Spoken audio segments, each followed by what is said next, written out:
మామూలుగా ఒక డిఫరెన్స్ అనేది లంసమ్ ఇన్వెస్ట్మెంట్స్ బిట్వీన్ ఎస్ఐపిస్ అంటే ఏం చెప్తారు? ఎస్ఐపి అంటే ఏంటంటే చిన్న చిన్న మొత్తంతో మనం ఒక పెద్ద అమౌంట్ని కూడబెట్టడం. 25,000 రూపీస్ చొప్పున ఒక 3 years 3 months పెట్టుకుంటే వెళ్ళారనుకోండి, అది ఎస్ఐపి. ఎలాంటి టైంలో ఇన్వెస్ట్ చేయాలి మరి? సో మార్కెట్ కనుక ఒక 10% లేదా 15% కరెక్ట్ అయినప్పుడు ఇన్వెస్ట్ చేయడం మొదలెట్టచ్చు లంసమ్. ఒకేసారి లంసమ్ ఫండ్ ఇన్వెస్ట్ చేస్తున్నాము అనుకున్నప్పుడు దాని మీద ట్యాక్సులు ఎలా ఉంటాయి? 1 year లోపల కనుక మనం కనుక విత్డ్రా చేస్తే 20% of the profit. Lump sum investments చేయాలి, సూటబుల్ గా ఉన్నటువంటి ఫండ్స్ ఏమున్నాయి మార్కెట్లో? కన్జర్వేటివ్ మ్యూచువల్ ఫండ్స్ లేదా ఒక బ్యాలెన్స్డ్ మ్యూచువల్ ఫండ్స్ మీద వెళ్ళచ్చు.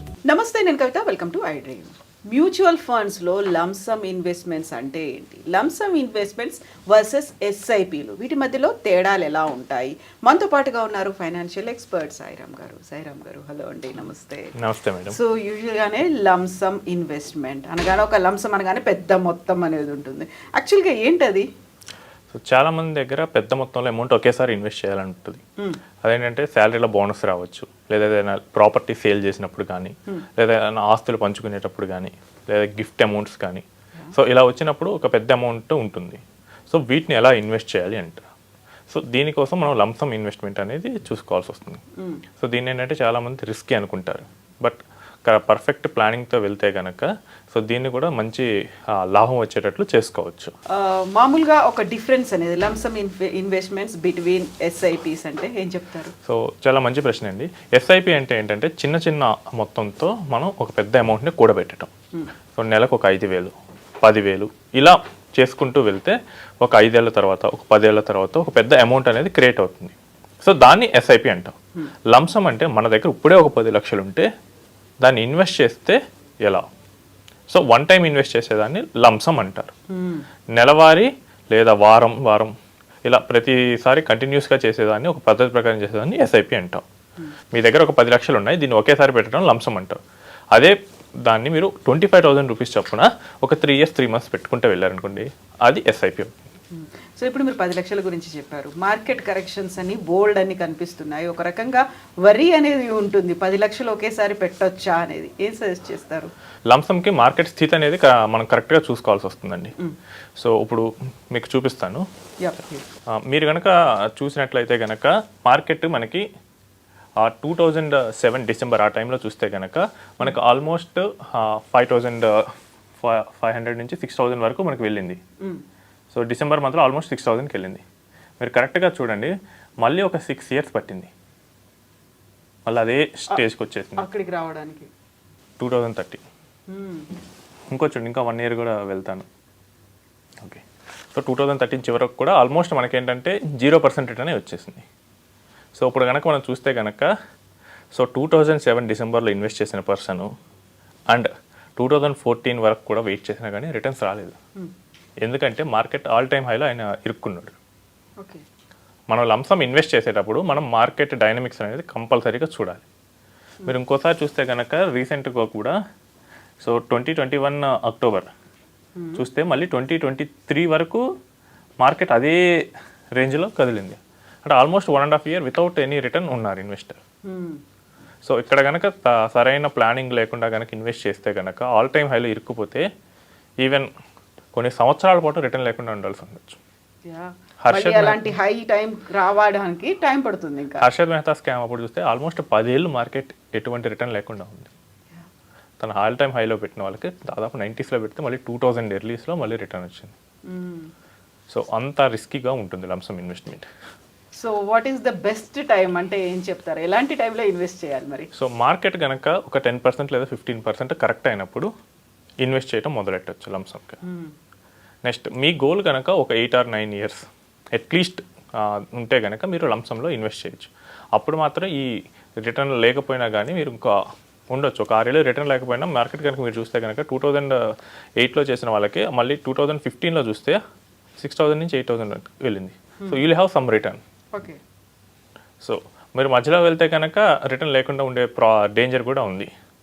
సో లంసమ్ ఇన్వెస్ట్మెంట్లు చేయాలంటే కనీసం 8 years అండ్ అబోవ్ మీకు ఉండాలి టైం పీరియడ్. బిలో ఉంటే కనుక లంసమ్స్ అంత మంచివి కావు. ఓకే, ఏంటంటే చాలామంది చెప్తారు మార్కెట్ అలా ఎలా బిహేవ్ చేస్తాని. లాస్ట్ 20 yearsలోనే ఇలాంటి సినారియోస్ చాలా వచ్చాయి. 1 year పాటు రిటర్న్ లేని సినారియోస్ చాలా ఉన్నాయి. మీరు కనుక చూస్తే కనుక ఈ అప్ అండ్ డౌన్ గ్రాఫ్స్ అనేవి ఉంటాయి కదండి. సో ఇవన్నీ అప్స్ నుంచి మళ్ళీ తిరిగి నెక్స్ట్ అప్ విత్ ఇన్ 1 ఇయర్లోనే జరిగాయి అన్నీ. సో సరిగ్గా కనుక వాళ్ళు ఇన్వెస్ట్ చేయకపోతే కనుక జీరో రిటర్న్లో వెళ్ళే అవకాశం ఉంటుంది, ఇంకా నెగిటివ్ రిటర్న్ కూడా రావచ్చు. సో మనకి ఇలాంటి స్ట్రాటజీస్ తెలియదు అనుకోండి. సో ఈ 10 lakhs మొత్తం ఒక డెట్ ఫండ్లో పెట్టేయండి. సో ఒక డెట్ ఫండ్లో పెట్టేసి దాని నుంచి every month or every week ఒక 50,000 ఆర్ 1 lakh మీరు తీసుకొని ఈక్విటీ ఫండ్స్లోకి వెళ్ళొచ్చు. అప్పుడు ఏంటంటే ఒక అట్లీస్ట్ 10 weeks కానీ 10 months కానీ మనం స్ప్రెడ్ చేస్తాం కాబట్టి ఆల్ టైమ్ మార్కెట్ హైని క్యాప్చర్ చేసే రిస్క్ తక్కువ.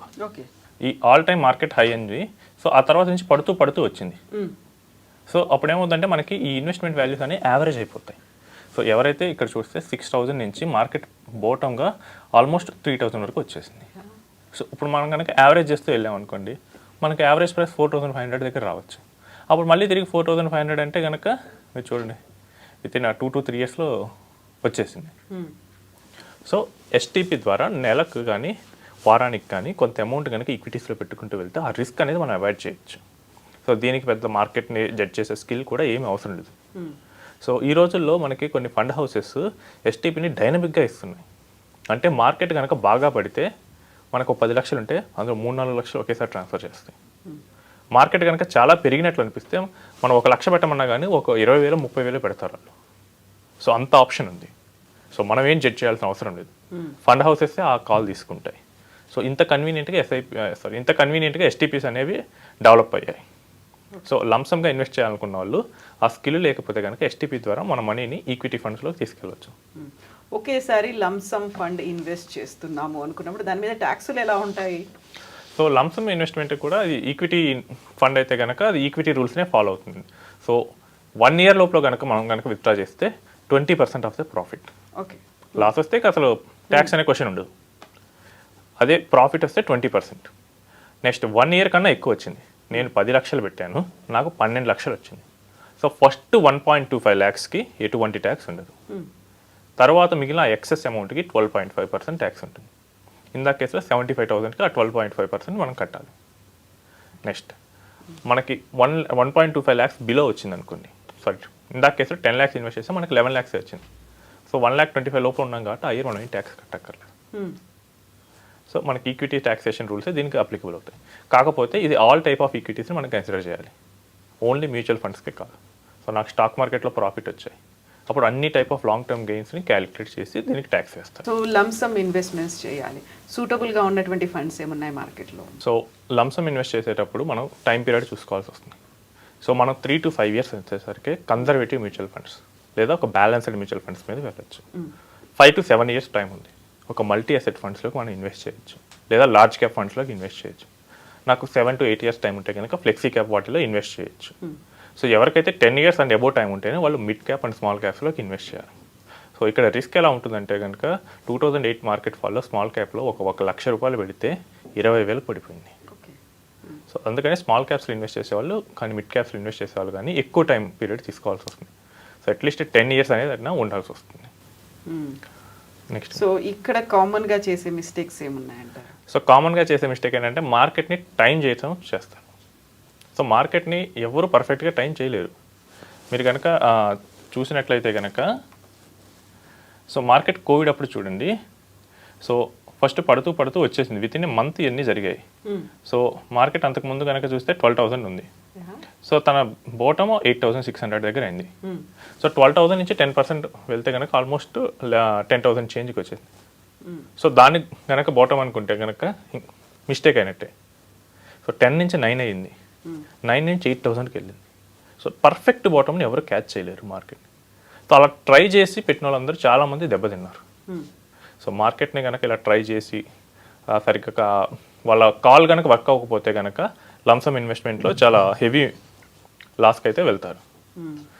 ఎందుకంటే వీళ్ళు ఏం చేస్తారంటే మార్కెట్ బాగా పెరిగింది అనుకొని చాలామంది మనీని తీసుకొస్తారు. అండ్ మార్కెట్ కనుక పట్టం మొదలు పెడితే కనుక with in a week or 2 weeks వాళ్ళ అమౌంట్ని 20-30% కరిగిస్తుంది. బట్ మళ్ళీ అది రికవర్ అవ్వడానికి 2 to 3 years పట్టవచ్చు. అంత ఓపిక ఉండదు. సో లంసమ్ ఇన్వెస్ట్మెంట్ ప్లాన్ చేసేటప్పుడు మనకు అసలు ఏది కరెక్ట్. నేను 3 yearsకి వచ్చాను, అప్పుడు నేను స్మాల్ క్యాప్ పెట్టకూడదు. బట్ స్మాల్ క్యాప్ ఎక్కువ రిటర్న్ వస్తుందని పెడతారు. సో సరైన ఫండ్ సెలెక్ట్ చేసుకోరు. నెక్స్ట్ టైమింగ్ అనేది రాంగ్గా చేసే అవకాశం ఉంటుంది. వాళ్ళు దేనికోసం వచ్చారు, వాళ్ళ టార్గెట్ ఏంటి, వాళ్ళు ఏ ఫండ్ పెట్టుకోవాలి. సో 3 ఇయర్స్కి వచ్చినప్పుడు 3 ఇయర్స్ ఫండ్సే పెట్టాలి. 10 ఇయర్స్ ఉంటుంది, అప్పుడు 10 ఇయర్స్ ఫండ్స్ పెట్టాలి. మళ్ళీ 10 ఇయర్స్ కోసం వచ్చినప్పుడు 3 ఇయర్స్ ఫండ్స్ పెట్టినా రాంగ్ అవుతుంది. సో మన గోల్కి తగ్గట్టు, మన రిస్క్కి తగ్గట్టు ఫండ్స్ సెలెక్ట్ చేసుకోకపోవడం. సో ఇలాంటి మిస్టేక్స్ చాలామంది చేస్తుంటారు. అండ్ ఇంకోటి ఏంటంటే ట్యాక్స్ కోసం మనకు ఇన్కమ్ ట్యాక్స్ 1.25 lakhs బెనిఫిట్ ఇచ్చింది, దాన్ని వాడుకోపోవటం ఏమవుతుందంటే చివరిలో ఎక్కువ ట్యాక్స్ కడతారు. సో ఇయర్లీ మనం మానిటర్ చేసుకొని ట్యాక్స్ వచ్చిందంటే సేమ్ స్కీమ్లోకి మళ్ళీ పెట్టాల్సి వస్తుంది. సో ఇవైతే ఎవరైతే మిస్టేక్స్ చేస్తారో వాళ్ళందరూ లంసంలో లాస్ అయ్యే ఛాన్స్ ఎక్కువ ఉంటుంది. ఇప్పుడు లంసమ్ ఇన్వెస్ట్మెంట్ కాబట్టి రిస్క్ అనేది ఎక్కువే ఉంటుంది అండ్ హ్యూజ్ లాసెస్ కూడా కనిపిస్తాయి ప్రాపర్గా మనం ప్లాన్ చేసుకోకపోతే. ప్రాపర్గా ప్లాన్ చేసుకోవాలి, ఎగ్జిట్ అవడానికి కూడా ప్రాపర్గా ప్లాన్ చేసుకోవాలి. చాలామంది ఏంటంటే ఎంట్రీని కరెక్ట్గా కనిపెడతారు, ఎప్పుడు ఎంటర్ అవ్వచ్చు అంటే చాలా సింపుల్. ఏముందంటే మార్కెట్ ఆల్ టైమ్ హై ఎంత ఉంది, so recent all time high 85,000, దాని నుంచి ఒక 20% మార్కెట్ పడిందంటే that's the best time to invest. So ఆ ఎంటర్ పాయింట్ని కరెక్ట్గా పట్టుకుంటారు, ఎగ్జిట్ పాయింట్ని పట్టుకోవడం చాలా కష్టం. మళ్ళీ ఇంకా పెరుగుతుందేమో అనేది ఉంటుంది, ఇంకా పెరుగుతుంది అనేది ఉంటుంది, ఇంకా ప్రాఫిట్ వస్తుంది, ఆశ అనేది డామినేట్ చేస్తుంది, ఎమోషన్ డామినేట్ చేస్తుంది. సో అక్కడ ప్రాబ్లం అవుతుంది. అండ్ ఇంకోటి ఏంటంటే ర్యాండమ్గా పెడుతుంటారు ఒక అడ్వైజర్ సపోర్ట్ లేకుండా. సో ఆ మిస్టేక్స్ అనేవి కనుక అవాయిడ్ చేస్తే కనుక మనం లంసమ్ నుంచి చాలా మంచి అమౌంట్స్ తీయచ్చు. సో నేను రీసెంట్గా ఒక అడ్వైజర్ని తో మాట్లాడుతున్నప్పుడు, సో ఆయన గోవా బేస్డ్ అడ్వైజర్. సో ఆయన ఒక క్లయింట్ గురించి చెప్పారు. సో 2007లో సో ఆయన ఒక 10 lakhs రూపీస్ని మ్యూచువల్ ఫండ్లో ఇన్వెస్ట్ చేశారు, ఇంకో 10 lakhs ప్రాపర్టీ ఉన్నారు. ఆ 10 lakhs ఇప్పుడు చూస్తే కనుక ఆల్మోస్ట్ 1,50,00,000 అయింది. ఆయన ప్రాపర్టీ చూస్తే కనుక 80 lakhs అయింది. సో ఏంటంటే మనకి ఆ 2007 ఇందాక చూపించా కదా, మార్కెట్ కరెక్ట్గా హైలో పెట్టారు. హైలో పెట్టినా కానీ ఇంత టైం ఉన్నాడు అండ్ ప్రాపర్ గైడెన్స్లో వెళ్ళాడు. అండ్ ఇంకొంతమంది ఏం చేశారంటే ఆయనతో పాటు పెట్టిన వాళ్ళందరూ మిగతా వాళ్ళు మరి రిటర్న్ రాలేదంటే వాళ్ళందరూ 2013 లోపలనే రీడీమ్ చేసుకున్నారని చెప్పాడు. సో సరైన గైడెన్స్ లేకపోవడం వల్ల కానీ, సరైన మార్గదర్శకం లేకపోతే కానీ ఈ లంసమ్ ఇన్వెస్ట్మెంట్ అనేది చాలా భయానకంగా ఉండొచ్చు. బట్ ఇవన్నీ కనుక ఉంటే, సరైన గైడెన్స్, సరైన స్ట్రాటజీ కనుక ఉంటే దీనంత మంచి అడ్వైస్ అనేది దీనంత మంచి ఇన్వెస్ట్మెంట్ అనేది ఏది ఉండదు. మీకు కొన్నిసార్లు విత్ ఇన్ 10 years 10 times అయిన ఫండ్స్ కూడా ఉన్నాయి. సో వాటి నేమ్స్ అయితే ప్రజెంట్ మనం చెప్పకూడదు. సో నేమ్స్ చెప్తే అన్ని అందరూ అయ్యే పెడతారు కాబట్టి 10 yearsలో 10 times అయిందంటే కనుక మీరు 1 lakh పెడితే 20 yearsలో 1 crore అవుతుంది, 100 times. సో ఇలాంటి ఫండ్స్ కూడా ఉన్నాయి. సో ఇవన్నీ ఏంటంటే మార్కెట్ టైమింగ్స్ నుంచి పెట్టి చేయాల్సి వస్తుంది. సో ఇవన్నీ అసెస్ చేయడానికే ఒక ప్రాపర్ గైడెన్స్ అని అయితే ఉండాలి. ప్రాపర్ గైడెన్స్ కావాలి. ఎందుకంటే ఏది కరెక్ట్ ఏది రాంగ్, ఈ రోజు కరెక్ట్ అయింది మళ్ళీ ఒక 2 years తర్వాత రాంగ్ అవ్వచ్చు. సో ఇవన్నీ మనం చూసుకుంటూ ఉండాల్సి వస్తుంది. అసెస్మెంట్ అనేది ఉండాలి. ఎస్ అండి, థ్యాంక్ యూ.